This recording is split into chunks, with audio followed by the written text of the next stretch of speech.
Agora iremos entrar literalmente na lógica clássica, que também é bastante conhecida como lógica formal. O primeiro assunto que iremos analisar são as proposições. Primeiramente, o que vem a ser uma proposição? A proposição é uma declaração, isto é, toda vez que estamos declarando alguma coisa, estamos enunciando uma proposição. Em outras palavras, a proposição afirma uma relação entre termos. Ela, por sua vez, é composta por três elementos: o sujeito, a cópula e o predicado.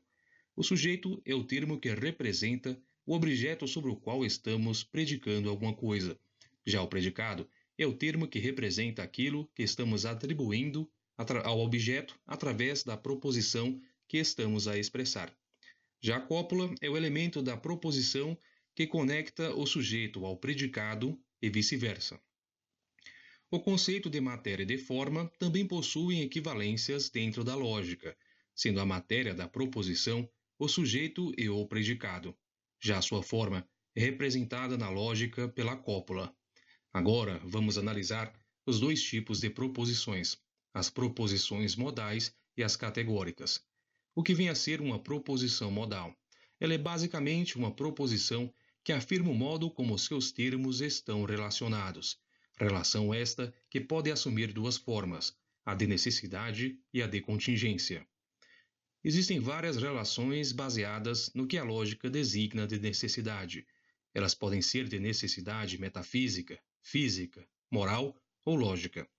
Aristóteles, na Metafísica, chamou de necessidade aquilo que não pode ser de outro modo, e o que, por conseguinte, existe somente de um modo. Essa definição já é o suficiente para entendermos do que se trata as necessidades. A primeira das necessidades é a metafísica. A necessidade metafísica enuncia uma relação de termos que afirmam algo que só pode ser daquele modo e que, o seu contrário, seria inconcebível ou absurdo. Exemplos de necessidade metafísica. Dois objetos não podem ocupar o mesmo lugar no espaço. Não se pode virar para a esquerda e para a direita ao mesmo tempo. 2 mais 2 dão 4. Em suma, as necessidades metafísicas recaem sobre as leis da estrutura da realidade enquanto tal e as possibilidades que ela pode abarcar. Já a necessidade física, ao contrário da metafísica, se fundamenta nas leis da natureza.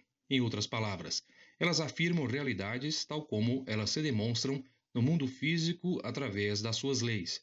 Por exemplo, o frio necessariamente esfria. Todo objeto que for jogado para cima cairá. O vento necessariamente sopra. A terceira das necessidades é a necessidade moral, ou seja, é uma proposição que afirma a realidade diretamente conectadas às regras de conduta humana.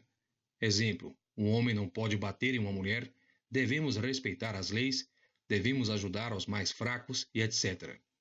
A última das necessidades é a lógica. Queremos abordar um pouco mais adiante, porque estão ligadas a um assunto muito importante em lógica clássica, que são os predicáveis. Agora vamos analisar o conceito de contingência. Conforme dissemos no início, se a proposição modal não explicita as relações entre seus termos como necessidades, então ela se trata de uma proposição contingente. Mas o que vem a ser uma relação ou proposição contingente? São aquelas proposições que afirmam significados ou realidades que são de certo modo imprecisas, que afirmam coisas que podem ser ou não ser, que podem existir ou não existir. Essa dubiedade pode ter duas origens: a limitação do nosso conhecimento e a incerteza ligada ao tempo. Por exemplo, o ser humano não conhece tudo, e para tentar compreender o que ele não conhece, ele trata de se criar hipóteses que possam ser testadas e que talvez lhe tragam a resposta necessária que todos nós gostaríamos de encontrar. E já a incerteza com relação ao futuro nos leva a fazer declarações um tanto imprecisas a respeito do que pode ou não acontecer.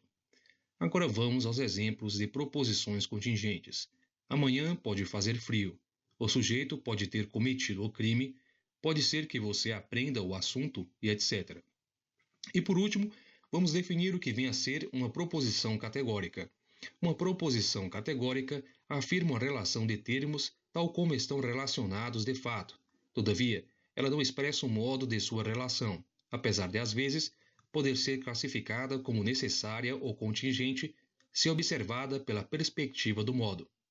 Outra característica importante da proposição categórica é a ambiguidade da sua cópula. A cópula representada pelo verbo ser, ou mais precisamente pelo é, pode assumir um duplo significado, tanto contingente quanto necessário. Quanto necessário, assume o significado de deve ser, já como contingente, expressa a acepção de poder ser. Iremos estudar mais sobre isso nas formas A, E, I, O. Espero que tenham gostado. Se gostaram, não deixe de dar um curtir no meu vídeo e de se inscrever no meu canal. Até o próximo vídeo.